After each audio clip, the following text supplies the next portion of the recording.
मुझे मुस्तफा पाक पधरो लखन में जिए गुल गुलाबी असोड़ा गुलन में मुझे मुस्तफा पाक पधरो लखन में जिए गुल गुलाबी असोड़ा गुलन में मुझे मुस्तफा पाक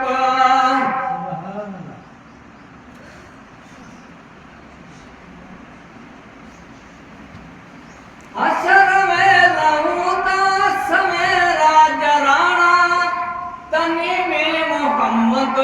परे का सुजाना हशर में लहूदा समेरा जराना तनी में मोहम्मद परे का सुजाना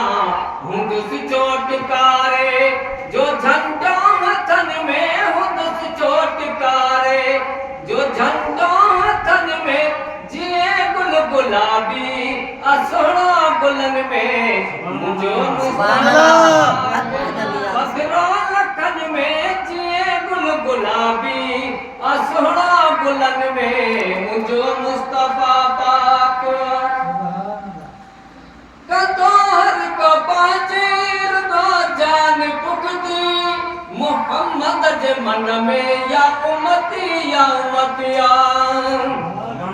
कतोहर को पाचीर दो जान पुकती मोहम्मद जे मन में उमती एड़ियों सो सचायूं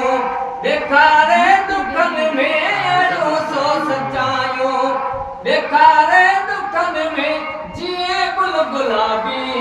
असोड़ा गुलन में मुझे मुस्तफा पाक पधरो लखन में जिए गुल गुलाबी असोड़ा गुलन में जन्म के होंगी जद मौज मस्ती उन्हें बाही थे भी हटाए का हस्तिया जन्म के होंगी जद मौज मस्ती उन्हें बाही थे भी हटाए का हस्ती करे पार कस्ती आनी दो अमुन में करे पार कस्ती आनी दो अमुन में जिए गुल गुलाबी असोड़ा गुलन में मुझे मुस्तफा पाक पधरो लखन में जिए गुल गुलाबी असोड़ा गुलन में दुखन आई डोलावन जी का परवाह नाहे ज़ैफ़न जो दामन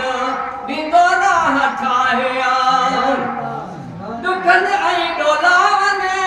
जी का परवाह नाहे ज़ैफ़न जो दामन बिंदोरा हठाए अची दी हदो पाण सरवर सुकुन में जिए गुल गुलाबी असोड़ा गुलन में मुझे मुस्तफा पाक पधरो लखन में जिए गुल गुलाबी